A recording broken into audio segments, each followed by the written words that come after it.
আমি আওয়ামী লীগ করি না। রাজনৈতিকভাবে শেখ হাসিনার সঙ্গে আমার কোনো রকম মিল নেই। ব্যক্তিগতভাবে আমি সব মানুষকে ভালোবাসি। উনি বঙ্গবন্ধু শেখ মুজিবের রক্ত আমি সব থেকে বেশি শ্রদ্ধা করি। তার জীবন, মান, সম্মান এগুলো আরেকজন নাগরিক হিসেবে যেভাবে আমি গণ্য করব, এটা তার ক্ষেত্রে করব। আমি বঙ্গবন্ধুর সৈনিক, আমি মুক্তিযোদ্ধা। আমি মুক্তিযুদ্ধকে সম্মানিত করতে চাই, বঙ্গবন্ধুকে সম্মানিত করতে চাই এবং স্বাধীনতাকে নিরাপদ করতে চাই, দেশবাসীকে নিরাপদ করতে চাই। এখানে শেখ হাসিনার নেতৃত্বের আওয়ামী লীগের কোনো জায়গা নেই। কেউ কেউ স্লোগান দিয়েছে জয় বাংলা হবে না, জয় বাংলা থাকবে না, দালালরা হুঁশিয়ার।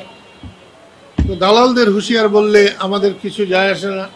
আমরা জীবনে দালাল ছিলাম না, দালালি করিও নাই, দালালের হুঁশিয়ারিতে আমাদের কিছু যায় আসে না। কিন্তু জয় বাংলা চলবে না বা থাকবে না, তাহলে হোক। জয় বাংলা থাকে কি না থাকে, দেশের মানুষ সেটাকে বিচার করবেন। আমার কাছে মনে হয় দেশটাকে অস্থিতিশীল করার জন্যে জাতীয় আন্তর্জাতিক ষড়যন্ত্রকারীরা সুযোগ খুঁজছে এবং সেই সুযোগ অন্তর্বর্তীকালীন সরকার দিচ্ছে কিনা আমি ঠিক বলতে পারবো না। বাংলাদেশের প্রথম ইমিউনিটি বুস্টার সমৃদ্ধ fantastic happy energy biscuit. Sheikh হাসিনার সঙ্গে আমার দীর্ঘ ২৬ বছর আমরা নতুন দল করেছি, রাত দিন সংগ্রাম করেছি। আওয়ামী লীগ আমাদেরকে বহু প্রোগ্রাম করতে দেয় নাই।